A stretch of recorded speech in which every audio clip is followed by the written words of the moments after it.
नमस्कार साथियों, एक बार पुनः आपका स्वागत है NIC classes by Munis YouTube channel पर। जैसा कि सामान्य अध्ययन से संबंधित एक प्रश्नों की श्रृंखला हम लाते हैं आपके लिए, जो कि आगामी प्रतियोगी परीक्षाओं को ध्यान में रख करके तैयार की जाती है। और इसको बनाने के पूर्व बहुत सारे आयोगों के पाठ्यक्रम को देखा जाता है, प्रीवियस ईयर के क्वेश्चन पेपर को भी हमारी टीम के द्वारा देख करके इस श्रृंखला को तैयार किया जाता है। तो आगामी प्रतियोगी परीक्षाओं में जहां जहां भी आपसे सामान्य अध्ययन पूछा जाएगा, वहां पर हमारी यह सीरीज निर्णायक सिद्ध होने वाली है, क्योंकि इसमें हम परंपरागत सामान्य अध्ययन के प्रश्नों को शामिल करने के साथ साथ सामान्य अध्ययन में हम करंट अफेयर्स भी शामिल कर रहे हैं और एक सही विकल्प के साथ साथ बचे वाले विकल्पों पर भी चर्चा करने का हमारा प्रयास रहता है, ताकि ज्यादा से ज्यादा चीजें आप तक हम पहुंचा सकें।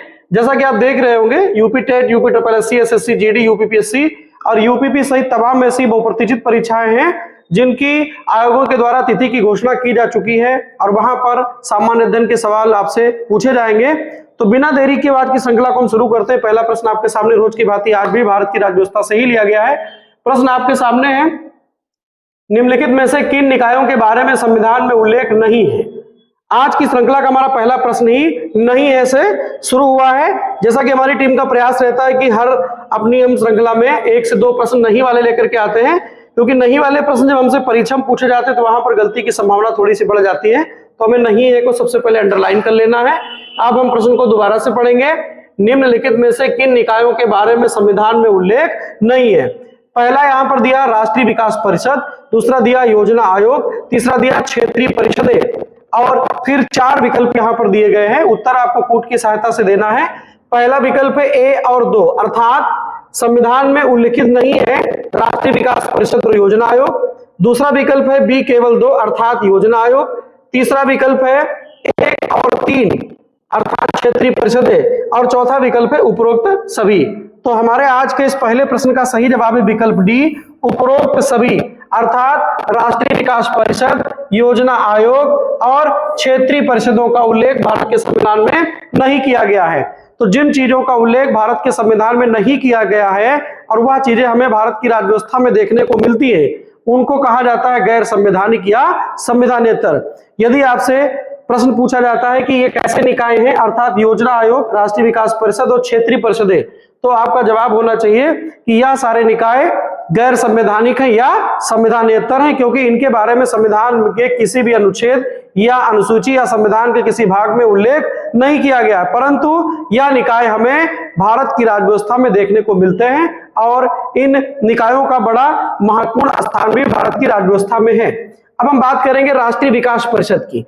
राष्ट्रीय विकास परिषद का गठन 6 अगस्त, नोट करिएगा, 6 अगस्त 1952 ईस्वी को किया गया था।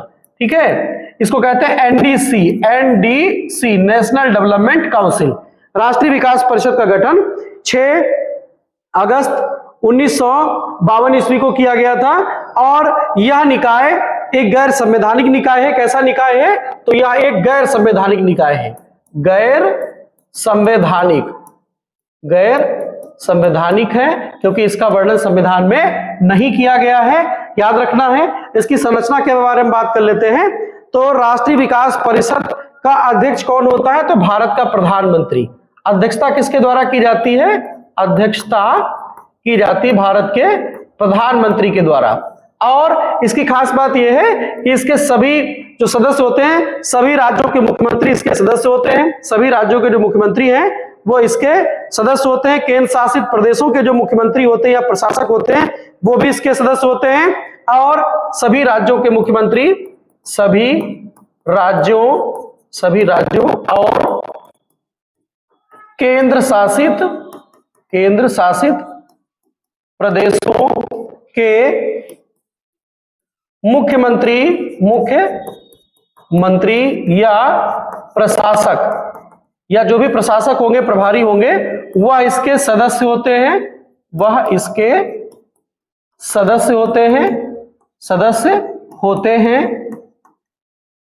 और वर्ष 1967 से, याद रखिएगा, वर्ष 1967 से सभी केंद्रीय कैबिनेट के मंत्री इसके सदस्य होते हैं। इसके सदस्य होते हैं, सदस्य होते हैं। याद रखिएगा, केंद्रीय कैबिनेट के जितने भी मंत्रीगण हैं वह इसके सदस्य होते हैं और यह परंपरा वर्ष 1967 से प्रारंभ हुई है, यह भी याद रखना है। और पूर्व में योजना आयोग और वर्तमान में नीति आयोग के सदस्य, पूर्व में योजना आयोग और वर्तमान में उसका नाम कर दिया गया है नीति आयोग, उसके सभी सदस्य भी इसके नामित सदस्य के रूप में शामिल किए जाते हैं। इसका कार्य क्या है? तो इसका उद्देश्य जो था स्थापित करने का, इसके मुख्य कार्य क्या थे? देश के सभी भागों में संतुलित और तीव्र विकास की समीक्षा करना, राष्ट्रीय स्तर की योजनाओं की रूपरेखा या उनके लिए दिशा निर्देश तैयार करना और योजना आयोग या वर्तमान में नीति आयोग के द्वारा तैयार किए गई योजनाओं के प्रारूप को अंतिम रूप से मंजूरी देने का कार्य राष्ट्रीय विकास परिषद का है। कुछ वर्ष पूर्व राष्ट्रीय विकास परिषद के बारे में ऐसी चर्चा थी कि इसको समाप्त कर दिया गया है, किंतु ऐसा कोई आधिकारिक कदम भारत सरकार के द्वारा नहीं उठाया गया है। 6 अगस्त 1952 को इसकी स्थापना होती है। एनडीसी इसको कहते हैं, नेशनल डेवलपमेंट काउंसिल, गैर संवैधानिक निकाय है। अध्यक्षता भारत के प्रधानमंत्री के द्वारा की जाती है। सभी राज्यों और केंद्र शासित प्रदेशों के मुख्यमंत्री या प्रशासक वह इसके सदस्य होते हैं। वर्ष 1967 से सभी केंद्रीय मंत्री जो कैबिनेट स्तर के मंत्री हैं वो भी इस परिषद में शामिल होते हैं और पूर्व में योजना आयोग, वर्तमान में नीति आयोग के सभी सदस्यों को इसमें बतौर सदस्य शामिल किया जाता है। अब हम बात करते हैं नंबर 2 के विकल्प की, योजना आयोग। योजना आयोग का गठन किया गया था मार्च 1950 में, मार्च 1950 में। यह भी एक गैर संवैधानिक निकाय है। आपसे पूछा जाएगा कि योजना आयोग कैसा निकाय है, तो गैर संवैधानिक है, ठीक है। और इसकी अगर हम हायरार्की पढ़ें या पदोन्नति व्यवस्था पढ़ें तो इसके भी प्रमुख के रूप में भारत के प्रधानमंत्री ही भूमिका का निर्वहन करते हैं, अर्थात योजना आयोग का जो अध्यक्ष होगा वो भारत का प्रधानमंत्री और राष्ट्रीय विकास परिषद का अध्यक्ष भी भारत का प्रधानमंत्री होता था, ये भी याद रखना है।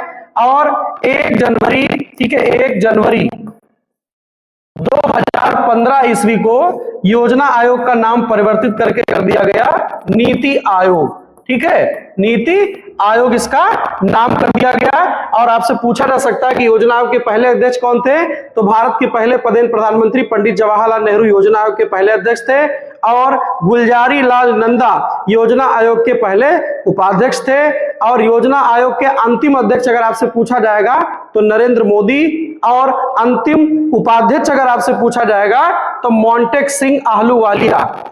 योजना आयोग के अंतिम अध्यक्ष नरेंद्र मोदी और योजना आयोग के अंतिम उपाध्यक्ष मोंटेक सिंह आहलूवालिया।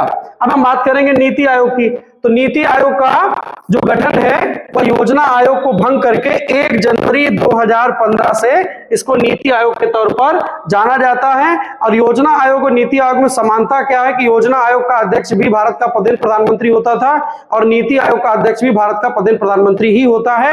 और ये भी आपको याद रखना है कि योजना आयोग भी एक गैर संवैधानिक निकाय था और नीति आयोग भी एक गैर संवैधानिक निकाय के रूप में अपनी जो कार्यप्रणाली को आगे बढ़ा रहा, ये भी आपको याद रखना है। योजना आयोग के पहले अध्यक्ष हमने जैसा कि बताया कि पहले प्रधानमंत्री थे, और नीति आयोग के पहले अध्यक्ष कौन है? भारत के जो प्रधानमंत्री वर्तमान में भी अपने तीसरे कार्यकाल में है, नरेंद्र मोदी। नरेंद्र मोदी योजना आयोग के आखिरी अध्यक्ष और नीति आयोग के पहले अध्यक्ष के तौर पर जाने जाते हैं। इसका फुल फॉर्म है national institution for transforming India, जिसको शॉर्ट फॉर्म में नीति आयोग कहा जाता है। इसके प्रथम अध्यक्ष भारत के प्रधानमंत्री बनाए गए थे और पहले उपाध्यक्ष, नीति आयोग के पहले उपाध्यक्ष थे अरविंद पनगड़िया, ठीक है, अरविंद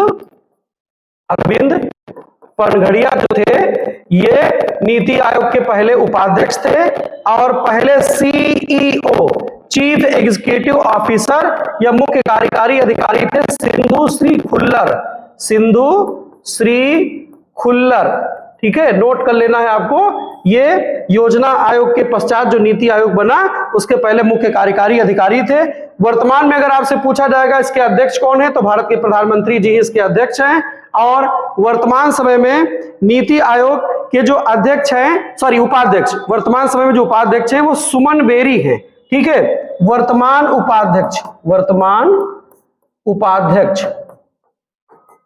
उपाध्यक्ष नीति आयोग के कौन है, तो नाम याद रखना है सुमन बेरी, सुमन के बेरी, सुमन के बेरी जो है वह इसके अध्यक्ष है। और वर्तमान में सीईओ अर्थात चीफ एग्जीक्यूटिव ऑफिसर या मुख्य कार्यकारी अधिकारी नीति आयोग के कौन है? तो आपको याद रखना है BVR सुब्रमण्यम। ठीक है, BVR सुब्रमण्यम। ठीक है, सुब्रमण्यम ये जो है ये भारत के वर्तमान नीति आयोग के सीईओ हैं और इनको कैबिनेट मंत्री का दर्जा दिया गया है। कैबिनेट केंद्रीय स्तर के कैबिनेट मंत्री का दर्जा इनको दिया गया है। ये भी आपको नोट कर लेना है, BVR सुब्रमण्यम। ठीक है, अब हम बात करते हैं क्षेत्रीय परिषदों की। तो क्षेत्रीय परिषदों की स्थापना इसलिए की गई भारत की राज्य व्यवस्था में कि क्षेत्रवाद की भावना को समाप्त किया जाए। नए राज्यों के गठन के पश्चात जो टकराव की स्थिति उत्पन्न होती है, सीमाओं संबंधित जो विवाद होते हैं और तमाम ऐसी विसंगतियां हैं जो राज्यों के मध्य दूसरे राज्यों के प्रति द्वेष की भावना उत्पन्न होती है, उनको दूर करने के लिए पहली बार राज्य पुनर्गठन आयोग 1956 जो गठित किया गया, उसमें एक कार्यकारी आदेश के द्वारा इनको नियुक्त किया गया था क्षेत्रीय परिषदों को। तो क्षेत्रीय स्तर पर संतुलन को बनाने के लिए इनका गठन किया गया और क्षेत्रीय परिषदों की अध्यक्षता भारत के गृह मंत्री के द्वारा की जाती है। आपसे पूछा जाएगा कि क्षेत्रीय परिषदों की अध्यक्षता कौन करता है? तो क्षेत्रीय परिषदों की अध्यक्षता भारत के गृह मंत्री के द्वारा की जाती है। आगे बढ़ते हैं, अगला प्रश्न आपके सामने जो कि आधुनिक भारत के इतिहास से लिया गया। विनायक दामोदर सावरकर, जिनको वीडी सावरकर के नाम से भी जानते हैं, इनका संबंध किससे था या ये किससे संबंधित थे? चार विकल्प यहां पर है, अनुशीलन समिति, युगांतर पार्टी और अभिनव भारत और गदर पार्टी। तो इस प्रश्न का सही जवाब है अभिनव भारत नाम का एक गुप्त संगठन। ठीक है, ये बनाया था वीडी सावरकर या विनायक दामोदर सावरकर। याद रखिएगा इनका नाम वीडी सावरकर या इनका पूरा नाम है विनायक दामोदर सावरकर। इनके द्वारा वर्ष 1904 में, ठीक है, सन आपको नोट कर लेना है, 1904 ईस्वी में अभिनव भारत नाम का एक गुप्त क्रांतिकारी संगठन बनाया गया था और उसमें इनकी जो सहायता इनके बड़े भाई जो हैं गणेश वासुदेव सावरकर, ठीक है, गणेश वासुदेव सावरकर ने भी इसमें अपनी भूमिका निभाई है। ठीक है, मैं यहां पे नाम नोट किए दे रहा हूं, गणेश वासुदेव सावरकर, याद रखिएगा, बीडी सावरकर के बड़े भाई थे और अभिनव भारत संगठन को बनाने में इनकी महत्वपूर्ण भूमिका रही थी। और बीडी सावरकर के नाम पर आपको कमेंट बॉक्स में बताना है कि भारत के केंद्र शासित प्रदेश में इनके नाम पर एक अंतरराष्ट्रीय हवाई अड्डा भी बना हुआ है जो बहुत इंपॉर्टेंट है, पूर्व की परीक्षाओं में वहां से प्रश्न बन चुके हैं। आपको कमेंट बॉक्स में बताना है बीडी सावरकर अंतरराष्ट्रीय हवाई अड्डा भारत के किस केंद्र शासित प्रदेश में है, याद रखना है। विनायक दामोदर सावरकर के नाम पर कहां पर एक अंतरराष्ट्रीय हवाई अड्डे का निर्माण भारतीय परिक्षेत्र में किया गया है। अगला विकल्प यहां पर जो है उस पर हम चर्चा करेंगे, गदर पार्टी की स्थापना वर्ष 1913 में लाला हरदयाल के द्वारा की गई थी। लाला हरदयाल, ठीक है, लाला हरदयाल के द्वारा अमेरिका के सैन फ्रांसिस्को में, यूएस में एक जगह है सैन फ्रांसिस्को, वहां पर गदर पार्टी की स्थापना लाला हरदयाल के द्वारा की गई थी। और प्रारंभ में गदर आपसे पूछा जा सकता है क्या रहा है, आपको बताना है एक समाचार पत्र था, उसका नाम था गदर नाम का एक समाचार पत्र था। और उसका पहला अंक, उसका जो पहला एडिशन आया या पहला अंक आया वह किस भाषा में था? तो पहला अंक किस भाषा में छपता है? उर्दू। पहला अंक इसका में छपता है। तत्पश्चात गदर नाम से एक पार्टी बन जाती है और इसके फाउंडर होते हैं लाला हरदयाल, जो कि संयुक्त राज्य अमेरिका के सैन फ्रांसिस्को में गदर पार्टी की स्थापना करते हैं। और हमें यह भी याद रखना है कि भारत से बाहर कुछ ऐसे क्रांतिकारी रहे जिन्होंने भारत के बाहर संगठन भी बनाए हैं, आजादी की लड़ाई को अंतरराष्ट्रीय स्तर पर लेकर के गए हो। तो उनमें एक लाला हरदयाल का नाम आता है, एक मैडम भीकाजी रुस्तम कामा का नाम आता है, एक राजा महेंद्र प्रताप का आता है जिन्होंने आधुनिक अफगानिस्तान में समानांतर सरकार की स्थापना कर दी थी। याद करिएगा, मैडम भीकाजी रुस्तम कामा ने वर्ष 1907 में जर्मनी के स्टुटगार्ट में तिरंगा फहरा दिया था, जिनको राष्ट्रीय आंदोलन की माता भी कहा जाता, मैडम भीकाजी रुस्तम कामा। दूसरे व्यक्तित्व हैं लाला हरदयाल, जिन्होंने वर्ष 1913 में अमेरिका के सैन फ्रांसिस्को में गदर नाम से एक पार्टी बनाई। पहले समाचार पत्र था, उर्दू भाषा में इसका पहला अंक छपा था, यह भी आपको नोट करना है। और यह भी याद रखना है कि राजा महेंद्र प्रताप ने आज के अफगानिस्तान में ब्रिटिश पीरियड में समानांतर सरकार की स्थापना कर दी थी। आगे बढ़ते हैं, अगला प्रश्न आपके सामने, दक्षिण अमेरिका का चौड़ा वृक्ष रहित घास का मैदान कौन सा है, उसको क्या कहा जाता है? दक्षिण अमेरिका का चौड़ा वृक्ष रहित घास का मैदान क्या कहलाता है? चार विकल्प है यहाँ पर, सेल्वा, पंपास, प्रेरी और स्टेपीज।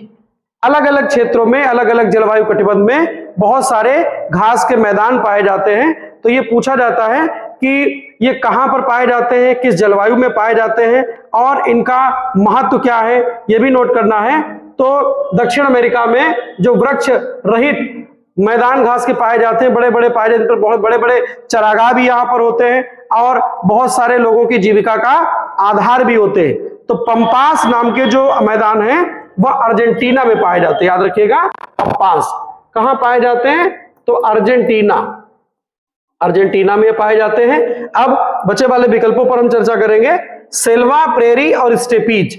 सेल्वा, प्रेरी और स्टेपीज। तो स्टेपीज हंगरी में पाए जाते हैं, हंगरी याद रखिएगा, यूरोप का एक कंट्री है हंगरी, जहां की राजधानी है बुडापेस्ट, ये हंगरी में पाए जाएंगे। प्रेरी उत्तरी अमेरिका में पाए जाएंगे, प्रेरी नाम के जो घास के मैदान है वो उत्तरी अमेरिका और खासकर संयुक्त राज्य अमेरिका और कनाडा में पाए जाएंगे। प्रेरी कहां पाए जाएंगे? तो ये अमेरिका में पाए जाएंगे। अमेरिका में कहां पाए जाएंगे? तो अमेरिका में कनाडा और यूएसए में पाए जाएंगे, कनाडा या यूएसए में पाए जाएंगे। अब हमारा जो एक विकल्प बचा हुआ है, सेल्वा घास के मैदान कहां पाए जाएंगे या सेल्वास, तो ये अमेजन बेसिन में पाए जाते हैं। ठीक है, ये अमेजन बेसिन में पाए जाते हैं, अमेजन बेसिन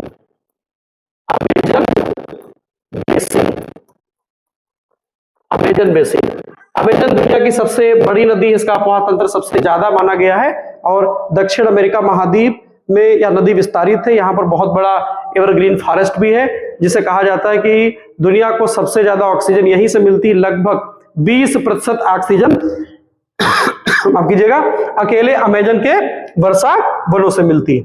अगला प्रश्न आपके सामने, केंद्रीय मृदा संरक्षण बोर्ड का गठन किस वर्ष किया गया? चार विकल्प यहाँ पर है, 1953 में, 1982 में, 1956 में और 1969 में। इस प्रश्न का सही जवाब है केंद्रीय मृदा संरक्षण बोर्ड का गठन वर्ष 1953 में किया गया था, भूमि सुधार कार्यक्रम को लागू करने के लिए। भारतीय कृषि अनुसंधान परिषद के द्वारा 8 प्रकार की मिट्टियां भारतीय परिक्षेत्र में पाई जाती हैं और इन 8 प्रकार की मिट्टियों में अलग अलग पोषक तत्वों की मात्रा है। भारत में भूमि सुधार, ऊसर सुधार या बंजर सुधार कार्यक्रम भी चलाए गए और वर्ष 1953 में केंद्रीय मृदा संरक्षण बोर्ड का गठन किया गया। अब हम बचे वाले विकल्पों पर चर्चा करेंगे। पहला विकल्प है 1982। 12 जुलाई की तारीख को 12 जुलाई को 1982 में नाबार्ड की स्थापना हुई।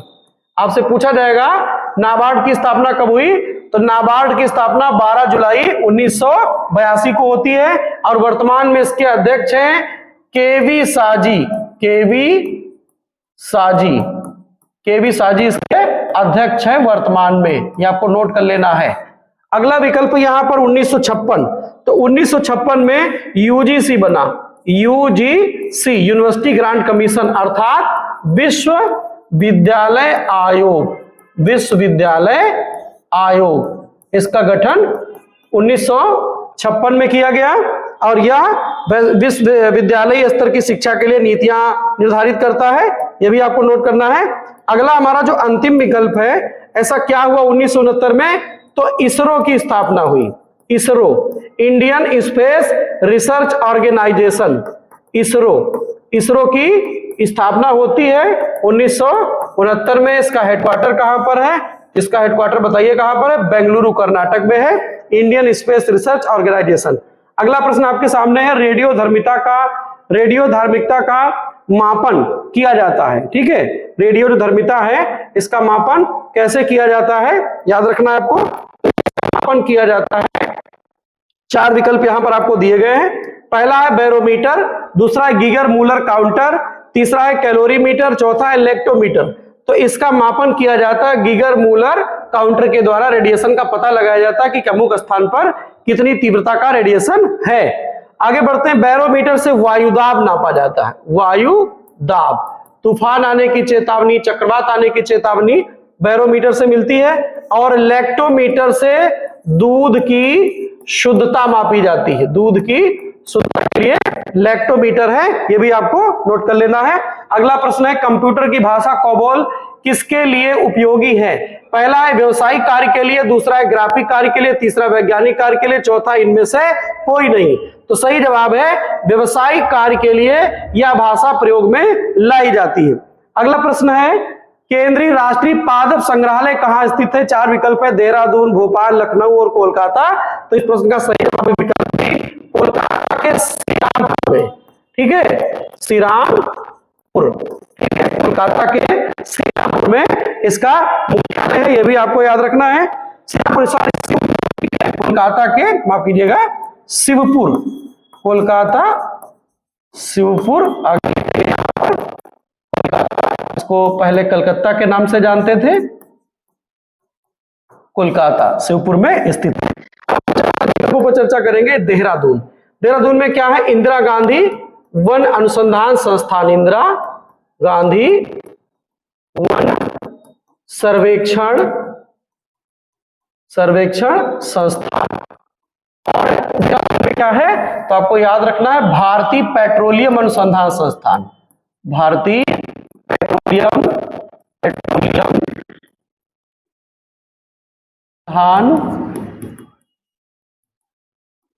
संस्थान, भारतीय पेट्रोलियम अनुसंधान संस्थान का मुख्यालय भी देहरादून में है।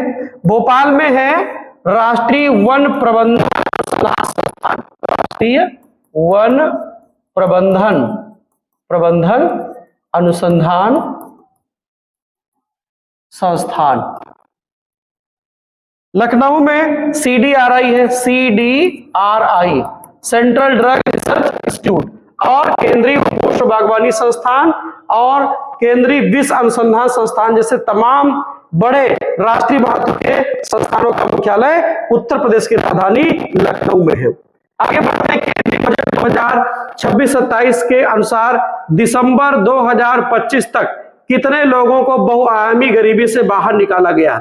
वित्त मंत्री जी के भाषण में, लोकसभा में उन्होंने भाषण दिया बजट सत्र के दौरान कि इतने लोगों को वर्ष 2026-27 के बजट के अनुसार दिसंबर 2025 तक लोगों को बहुआयामी गरीबी से बाहर निकाला गया है। 15 करोड़, 20 करोड़, 30 करोड़ और 25 करोड़। तो इस प्रश्न का सही जवाब है 25 करोड़ लोगों को बहुआयामी गरीबी से बाहर निकालने का भारत सरकार ने अपना स्टेटमेंट दिया है।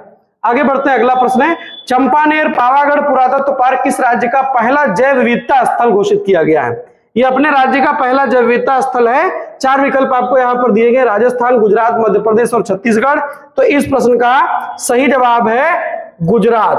गुजरात राज्य का चंपानेर पावागढ़ पुरातत्व पार्क जो है वह गुजरात राज्य का पहला जैव विविधता स्थल घोषित किया गया है। आज की श्रृंखला का हमारा अंतिम प्रश्न है, किस राज्य सरकार के द्वारा भारत में पहली योग नीति जारी की गई? उत्तराखंड, उत्तर प्रदेश, हिमाचल प्रदेश और केरला। तो इस प्रश्न का सही जवाब है उत्तराखंड। उत्तराखंड ऐसा करने वाला भारत का पहला राज्य है, और उत्तराखंड भारत का अन्य मामलों में भी पहला राज्य है जो हम बोलने जा रहे हैं। उत्तराखंड यूसीसी लागू करने वाला, यूसीसी कॉमन सिविल कोड लागू करने वाला भारत का पहला राज्य है। याद रखिएगा, आजादी के पश्चात, आजादी के पूर्व पूछा जाएगा तो आपको जवाब देना है गोवा, और आजादी के बाद भारत का पहला राज्य जिसने कॉमन सिविल कोड या समान नागरिक संहिता, समान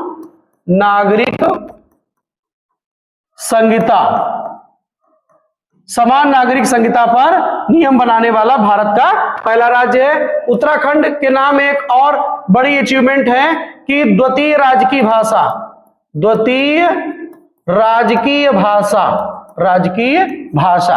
जैसे उत्तर प्रदेश की प्रथम राजकीय भाषा हिंदी और द्वितीय उर्दू है, तो उत्तराखंड की द्वितीय राजकीय भाषा क्या बताएंगे आप? संस्कृत है।